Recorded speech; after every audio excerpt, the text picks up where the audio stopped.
جبوی گوتی بجکه بهتر لسر رکابتناک و لسر نابن اندامن کمیته دستوری سوریه هاتی کرن لها برئیس فؤاد علیکو اندام کمیته سیاسی پارتی ایکیتیا کردستان سوریا لقلمنا برئیس فؤاد دنباش باش أنطونيو غوتيريز عمداري قشتين توني قرتي راقهان كتبا آليان سوري لسر نابن كوميتا دستوري ريك كابتنا تفيرا كابتنا تشاوا دنرخيني وشروبتك قالوا وبكاربن دمك نزيك دست بكار بكن حتى كو بكاربن خزمتا هنگو خزمتا كجبو چارە سەرکردنا کریزا سووریە پێشکەش بن و بەرە پێش ببن ترجعوا دلاف وريز ترويش تماشواني هجار قالك سپاس يعني هم دزانن اف كوميتا دستوري جدو حزارو حفظاد جواتا الصوت شي دي قد في كوميتا دستوري چه ببه يعني بو زيدي تقريبا نزيكي 2 سالة اف قفتو قد به فقال لك ناكوكي هبون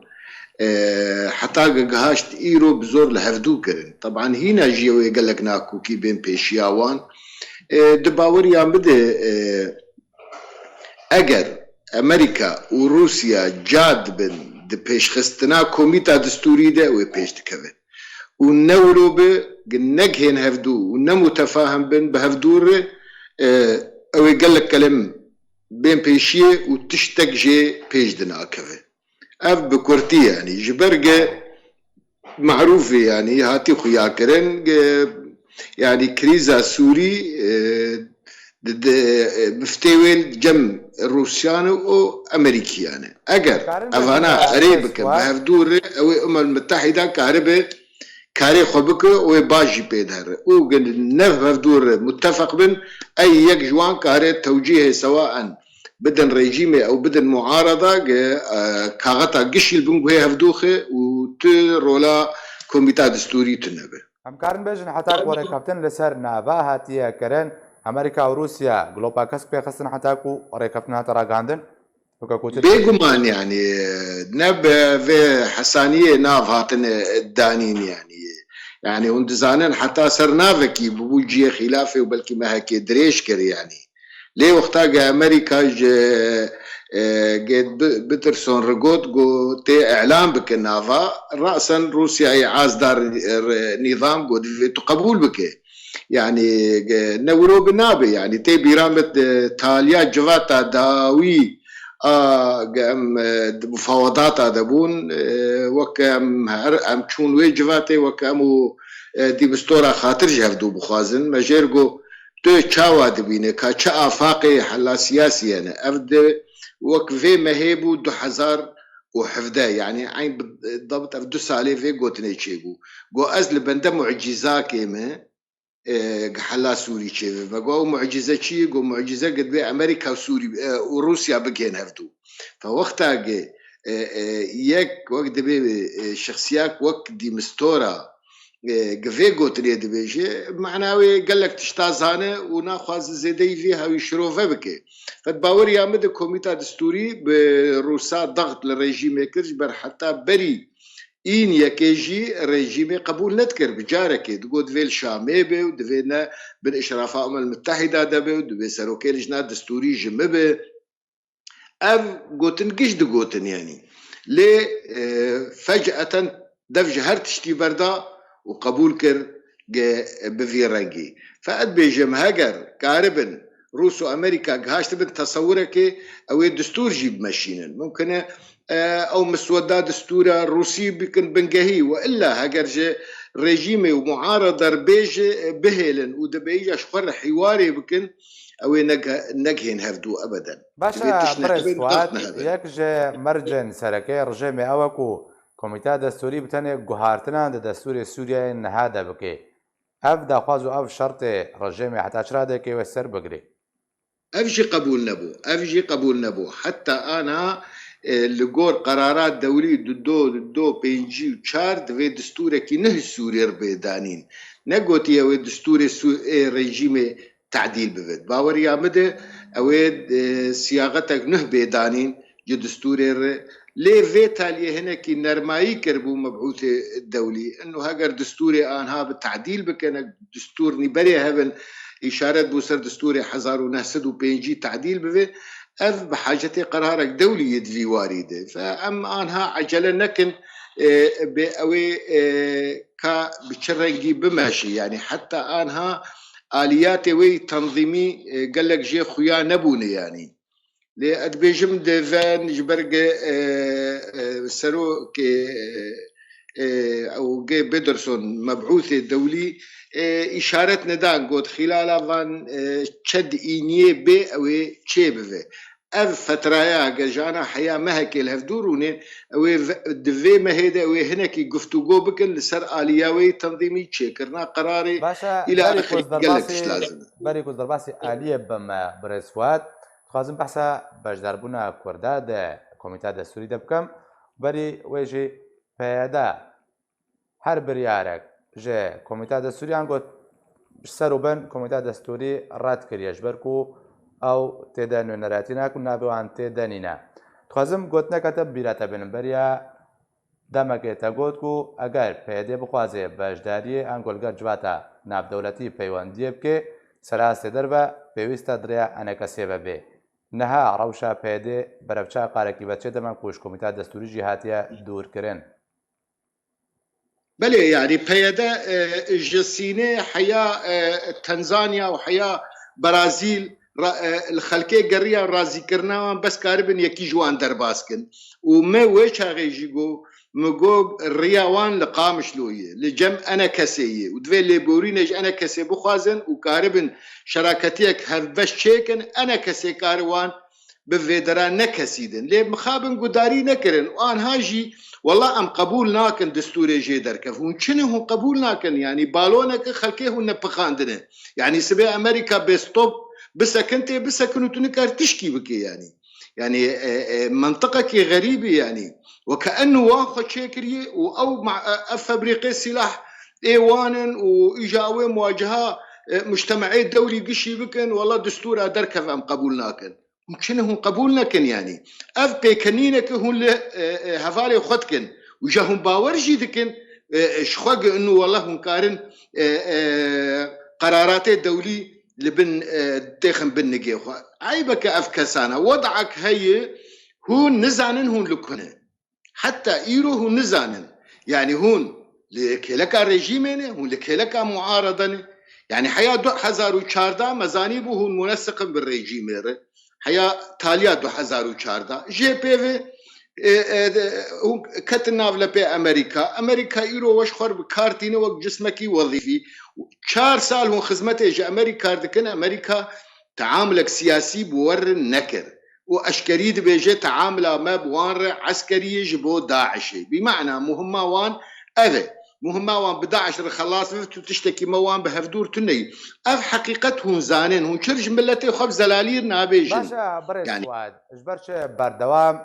بيجنكو أمريكا ريكابتن سياسي لقال بيديناك وبتايبتي تنهاجو اگر ئەمریکا و رووسیا لەسەر دەستور ڕێبکەون دەستوری وێگەلێکی پێش بەهرێ ئەمریکا پشتەوانیا پێدێت کێش بۆی شەڕێ داعشش بەرچە ئەمریکا وردە هەوڵ نەدا بەشداریە بە پێدێ بکەیت لە کۆمیتە دەستوریدا ژبەرچێ بەردەوام ڕێککەوتنە سیاسی لەگەر پێدێ ڕەت دەکەیت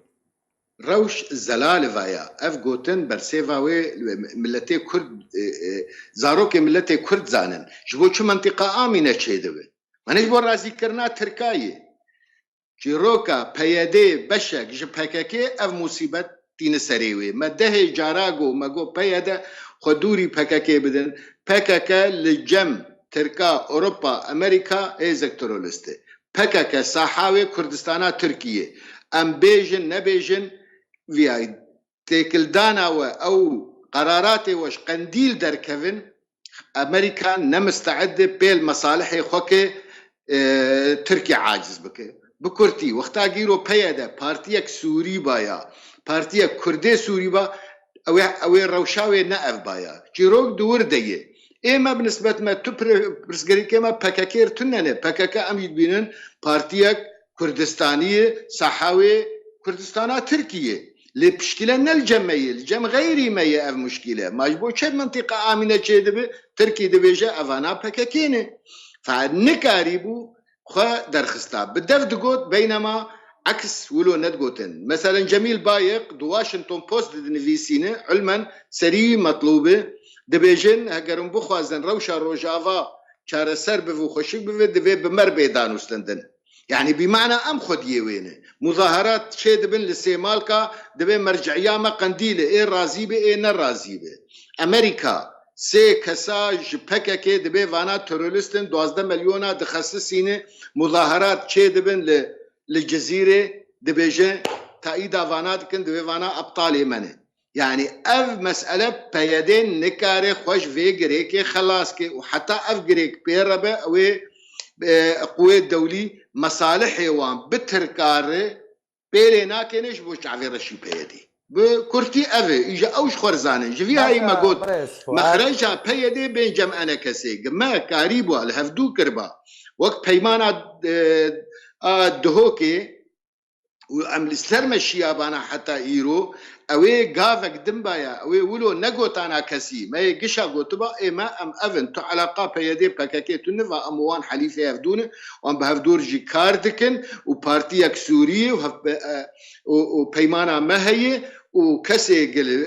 بوان رونني برا مرجي رونني ويشاغي بوكاغتك كردي خرط ما يكاري با دفاع بكرا شون شكرن بيمانا دهوكي بيلي كرني ودست بيكرن ضغط لانجمنا اجتماعي كرن وقياداتي ويقرتن وخستن زندانا وتهمي ملفق والى اخره بس انه عم بدنا اليكي انا هيك استطلاعي قلت هجر فعلا انتخابات ديمقراطيه بن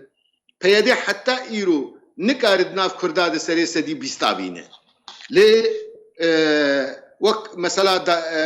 دافيد فينجي بخلكير تشتغلن يك قوتنا كي بكا راسا بيبقرن يك قوتنا كي فيسبوك بنفيسينا بيبقرن ودفهم امه ديمقراطيه يعني اف سياستات شوت اف نتيجه دا وبالتالي انجمنا اجتماعي كردي بجداره تمثيله ملتي كردك وتعبير دك دبر نرينا ملتي كرد باشا بريز فؤاد انا كسا نونراتيا ان غاندامه ده كوميتا دستوري ده نونراتيا كردان دكه پێدا وەکە گوتەگۆ لەست گۆر لەستەیەن ئەمریکی وڵاتێنێکی ئەوروپا تەرۆرستە سەر بە پەکەکەبەیە دە هەمان دەمێدە داخوازژێ ئەنە کەسێ تێکرێن و نونەراتیاوێ دێ کۆمیتا دەستوری دەهەیە نزیکبوونەکەی لەگەڵ پەیدێ درست بکێت وەردە هەفکە شێ بچڕەنگی لێوەرێ پرسکرێک لە جەم پەیدەی نەلجەمەیە یعنی تێبیرامە جنێفا 2013 دەگەمێ هەرن جنێفێ 2014 ما بيمانه هولير دو ما امذكر جبو شو ما امذكر ديسا افد بارامه بو انه احتمال امي كار بكم بهفدور رجع ام قش حاضر بفن ليه في حال رفض بو بيدي بيان درخ بان كسي متى تمثيل دكي وقتاجي بيدي رفض بو بيدي بيان درخص دجي ان كسي وبيل بيماني كر دمها نهشت اف بيمان عمري ويشيفي رابو ام شون جنيفا دادو حزار وشاردا وبيدي وك انها شركه ايرو هجر فعلا بيدي جديه مبادره فرنسي موجوده برا بيجي ورق امي شراكتيك حقيقي نعمل دوري بفتلن امي انا كثير بكن ويش هغي امكارن تشنا بكن يعني او شراكتها حقيقي اجا ام قصد دكن بري قشد في موضوعي عسكري موضوعي بيشمرقه موضوعي اسايش دور اداره دور سياسي نأنه أمتى كفن وفدك وبين ولقامش لو جي خورتي ما بقرن والله وات فيسبوك يدولوا نفيسان دي نا شراكتها حقيقي حفت حيشت حزار خورتي مال كردستان عراقي في بين بري قشي دبي او بين مالي خو او جي بيش مرقنه خدي تجربنه اگر افايات تنا بتو شراكت تنا وتقهشتن ام نقارن بقينفتو باشا برز فؤاد لەگەڵ نێزیکبوونا ڕاگەهاندنە نابێن کۆمیتا دەستوری ئالدار خەلیل بهتر جارێکی بانگ لە ئەنەکەسێ کردگۆ و بەگەرنە ڕۆژاوای کوردستانی و خەبات و سیاسەتە خۆ بکەن دڤردا ئەv بانگە ئالدار خەلیل چاوە تێخواندن شڕۆ بەژێرە تێکردن بانگاوی بانگەکە ڕاستەقینەوە یانژی بتەنێش بۆی و ئەنەکەسێ ڕێل پیشا خۆش بکەیان گۆ ڕێک پیشا خۆش بێ بەشداریە دە کۆمیتا دەستوری دەبکەن نظام جدي بي انها ورنج معارضه بورن شامي وتكسقنا علاقه خوشوتينه بمعنى سلطه منه قرار منه امني منه جيشا منه لي ورش خور هناك نشاطي الدار خليل فياد بيجي بالزلالي دي بيجي دبي السلطه من از قبول دكم هم بين نشاط خوي سياسي بکن نزیده تشتکی دن تنیه یک پیشمرگه نابه وگر یک اجهزه امنی نابهم پی بلیزم اداره نابهم پی بلیزم دا کفن انتخابات بلدیه هناك جوا دركتن سروكي وي بلديه مشكلتن اللي او بلديه ما قانونا ويداني او بلديه ام سرداريا ويدكن بفيرنجي آل دار خليل نره اف نلهف كرنه اف قوتنك ولو كانه هناك خلكي ما فعلا باور كرنج آل دار تشتكي دبيج لي حقيقه تشتقوت ام سلطنه هونتين اهلا وسهلا هنايجي اغرا اخره بونتين نشراكتي هونتين تور مالي خو وش خور كاري خوي سياسي بكن دي اطار قوانين مدى اداره وان باشا برس فازي بقرما آلية كوميتا دستوري و چاوا دست به کار بکه و لسر چ پیورو اساسیاتیان دست به کار خوب که وەکەکو هاتی ڕاگەهاندن ئەگەر هەیە داویان مەهابێدا جوینایەکێ وەرێ داخستن ئەم بێژن پێنگاوە دوێ قوناغا دوێ ژێ کۆمیتا دەستوری وێ چ بێلگۆری نەرینەتە يعني سكارم بيجم سدو بينجين سدو بينجي دستورك دانينن تصور اوان بريد ايامي دي مستورا زانها نزانم جي بدرسون اويش تصور ايبه انه هرج بينجي كي 15 درخنه بين چلو بينج اف چلو بينجانا او ايجا سياسي و قانوني و شفتو بدن عليكي و او نقاشات بوي اي ما يسدو بينج وقت لي فقري وان بن يعني وقت مرجعي به او كود تصويت بيستندن چلو بينجات بيستندن ولا سدو بينجيت بيستندن اف نزل على جبر قوتنا امي سري صدي دنگ بحفته و بينجا يسدي بمعنى يسدو بينجي دبي سدو سيزده بين اريح ياقا او خالاب بمشي طبعا افاياجي وك بوي حق النقد بهردو هيلار هي يعني بمعنى سدو سيزده كتلادن دمينسي وحفت فاي نظام بينجيه واي معارضه بينجيه معناه يقنقهن حالات توافقي قال لك زحمته الا هناك النظام جئيمة بدزن ومجتمع مدني قشهر بهيلا نظام ده فآلي قال لك معقدة آلي دري برب توافقي ده أما برب أكثرية 75% قال لك زحمته طرفك بيك بينه سلف أنا مزانن بينجي نظام مدموني يك نوي رزي بينجي داكر إذن تبريال صالحي معارضة روي نين ستندن دستوري ده ولو معارضة بينجيوي وهر بينجيه مجتمع مدني بهدور ربن ده بسد لقرار هاتي ستندن دبي آلية اتخاذ قراري سريسدي حفتي وبينجوي نا أكثرية الثلثين بي يعني زيدية أكثرية الثلثين أف حالايا دهيلي جي قوة دولي في وضعي بمشينن يعني تجاري اوي نكاربن بكهن قرارك قاربن باكثريه بستينن او باكثريه 75 سادسه دي حفتي وبينج بستينن الا قوى دوليه تدخل بكن وبحاله توافقيه خالي دستور بيك بين باشا بريس فؤاد تاگوتكو 145 کەس و دەستور بنویسن خوازم دوردا جوا 45 کەسە هەرچەندە نەوەختەوێت پێشوەختە کۆم بەحث بکەن کورد دوێت ناوا 45 کەسە دەهەبن یان وێ بتەنێت گەر 150 بمێنە لێبەگەر بالتأكيد يعني وقتها ولو بمعنى بازده وإيش معارضة بن بازدهش معارضة دفي هردية كرد تيدا بن جبر يك جوان ممثلة مجلسية دفي ناي تقسيم كرن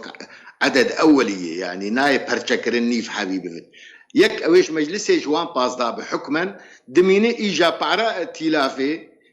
جوان بازدانا هي التفاوض بلكي بينجي ائتلافي ورجي يكي كرد معناه اظهر ديه ما يسدو بينجي او بنقل وان بازدانا جبر كرد مجتمع مدني دي دسي كرد هنا اوجي يقدر كتبها او يجي او باشوا يعني دي بازداده قد كرد شيبفن مقبولة إلى حد ما واختاكتو بحالة نسبية يعني هرجع حفتا يكبس رسدي بازدتي ف بيشك جي توازنك يشيد بي يعني معارضة بس إيه نظام كسي كرتن هناك دانينه بأصول خد بيفانا كردن يعني باشا بريس فؤاد وكو أنا كسوكو كرد كوميتا دستوري دا جوي 105 كسيكو نابيوانج بوي كوميتا دستوري هاتيا داست نشان كرن تتابقار جبين بژن ڕێ خۆشکردنەش بۆی و مافێ کووردا بوادەنە ناسکردن سۆز تشتێک جووا هاتیە وەرگرتن بنجم الجم معارضة ما في كردا هاتي زلال كرن أو معارضة هيئة التفاوض أو بيشتغل بن صيغة رياضات دا أو متفق وبالتالي نكارن جي دركفن معناه أموان أمل بنقوي هفدو كفن ليه إيه مجتمع مدني هل يك دركي آنينه نهفدو ناس لكن هر منظمات يك آنينه أو يسيشار منظمة يك آنينه هفدو ناس ناكن وهنا مجي دانو استندم بوار نكريه شخوا إيه النظام موقفه وان واضح كردا تو قضية كردي الجمتنية ونفس عقلية بعثي بري تو تطوير جي نخستن النرين أخوة أما إما معارضة ما بزلالي جوان رقوتية إنه وثيقة الرياض أو بنجهي دانو استندنية بنظام باشە گەلەک سپاس بۆی بڕێز فواد علیکۆ ئەندامێ دەستەیە سیاسیە پارتیایەکی تیا کوردستانی سووریا بتون گەلمن بووی گەلەک سپاس.